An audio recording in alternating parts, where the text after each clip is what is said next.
My wife cheated on me and now has so many demands and it feels so unfair. I, 30s male, and my wife, 30s female, got married recently. We were together for 6 years before marriage and engaged for 3, delayed the wedding twice because of COVID. Her mental health has always been a struggle, depression, ADHD, anxiety, but during the relationship it feels like it's slowly been getting worse, and COVID was really bad. She really struggled with not seeing people during the height of the pandemic, and anxiety from a family health scare. During this time she lost her job but got a new one quickly after that was remote, but therefore more irregular with hours. I've always tried my best to be supportive and she's said in the past that she felt I was the only person she's ever met who made her feel she could become who she wants to be.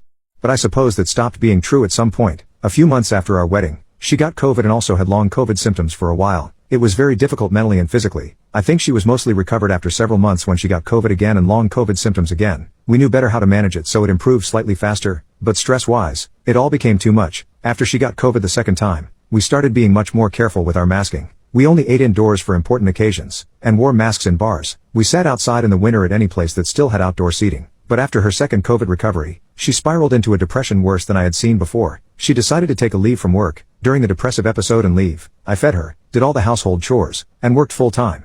During her leave, she started improving. She attempted to do many things, like take classes, but the only thing that she really did consistently was yoga. Her sleep schedule was really inconsistent from the depression, so she would often struggle to go to sleep, resulting in being up late and then napping, and continuing to cycle with late sleep times. This meant that she would take later yoga classes, after dinner, and then have energy. She would say she's going to go to a bar with friends from the class or that she was going to draw at some bar after, or that she needed to think about therapy, etc. Usually she would say her intention was to be at the bar for an hour or two and then come home, but she would inevitably say just another 2 hours while I think about things and do that again, until bars closed. Then she'd come home, sometimes drunk. During recovery from a depressive episode and long COVID, I thought this was an unhealthy coping mechanism and it made her sleep even worse. It meant she'd sleep through the day and not get vitamin D, and sleep quality is so crucial for mental health as well. I would say my thoughts on this, but she's always been defensive about feedback from me. I've journaled about this many times and talked to her about it, including asking her to talk to her therapist about it. But during our couples therapy sessions we never really got to issues I had with her communication. We only talked about methods I should use to ensure I don't trigger her from past trauma and how we can both de-escalate. Very valuable things, of course. But this time I suppose was too much. During her times out, guys would talk to her. Eventually one wore her down and she made out with him. She gave him her alternate email and they'd meet up to make out, eventually making love. She also met 2 other people who she told she wanted something purely physical with, but she says she never had physical intimacy with them. She would send dirty texts to them and left pleasure to their texts. I discovered this when I picked up her phone to charge it when she was napping. We have each other on Face ID and thumbprint, and when you start charging, the screen lights up and shows past notifications. I saw a weird text, so I opened her phone and looked at it. I didn't think it was suspicious when I clicked on it and had literally zero suspicions until I realized what I was actually reading. I looked at it purely with curiosity because we were so open otherwise. I thought, I was distraught, but I also saw that this guy sent emails to her alternate email that she doesn't keep open by default. I sent myself the emails so she couldn't deny anything later. She woke up from her nap and we talked and cried. I was so broken and numb, but her remorse seemed so complete, and she said that she was dying to be wanted and feel young and alive. She said she never wanted to be with anyone else. She said she's messed up, mentally, and she's so sorry she's destroyed our marriage too. I wanted to work on this, her mental health, and us, and I told her I wanted to be with her.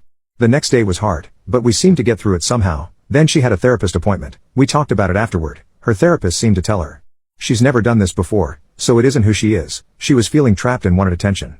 The leave from work and freedom is working for her mental health, which is true. It was a violation of privacy the way I discovered it. And during this conversation, all these things she said very defensively and with an attitude of blaming me for her actions. I was not happy about the perceived lack of guilt. Over the next few days, she seemed to take responsibility and I had hoped for our growth from this, but then she wanted to think about what to do about her job after an afternoon yoga class. This was 5 days after I found out. After, she delayed when she'd come home again, and again. I told her to take her time until she told me she'd be home by 2. I said she can't do the exact thing she did when she cheated this soon after cheating. How can she expect me to trust her? She had location sharing on her phone and I went to the bar she was at. I told her this again in person. She said she was staying until 2 and that's how it was. I left, and she did come home later. I don't think she cheated or anything. After couples therapy the day after, she had another therapist appointment a few hours later. After that, she's basically not been home. She has told me semi-loose plans, having dinner with a certain friend, but not more than that. She says she needs space. She'll come home late and sleep on the couch until I wake up, then go sleep in our bed until it's time to leave the house again. Based on our couples therapy session, I think she is going to demand changes from me so she doesn't feel trapped. I don't want her to feel trapped. I want her to be healthy and to have healthy coping mechanisms and to want to be with me. She still texts "I love you" to me, but she hasn't said she loves me in a week. I am so scared she wants to separate more completely, not only for my sake, but hers. She said self-destruction ideation and I just want her to be okay. I think she has projected her parents' relationship onto me and will see anything I do as controlling or annoying at this point. I think her therapist has heard her talk about me this way as well and is encouraging separation. I don't think her therapist is wrong based on what she's heard, but I think it's possible my wife is being selective about what she tells the therapist. For example, she didn't tell the therapist she was cheating on me for the 2 months it was happening. I would guess that she also wasn't telling the therapist how often she was going out alone drinking. At our next couples therapy session, I think I'm going to be told she's moving out, and if I don't want that, I'll be controlling her again. I don't know how it's come to this. When the couples therapist found out, she told me just because she feels trapped does not mean that you are trapping her, but I am scared that my wife, who definitely has felt I walk over her in conversations, is choosing now to put her foot in the sand. It feels like the most unfair time and decision, but I don't want to lose her and start my whole life over. I also don't want to acquiesce to this and have her think she is right to think I want to control her. That would result in a life of her resenting me in her mind.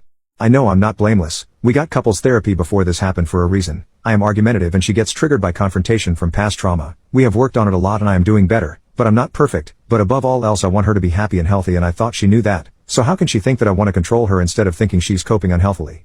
I don't know how I came across with this text, but I am kind of numb right now writing it. I can't stress enough that I try in every conversation to understand, even if she feels I am just trying to win or if the conversation gets heightened by my tone or her trauma. It's the number one thing we've talked about, and it hurts so much that she really thinks I want to control her, even though what I am proposing, not demanding, is as mild as being at home by midnight on weekdays and trying to sleep well for her mental health.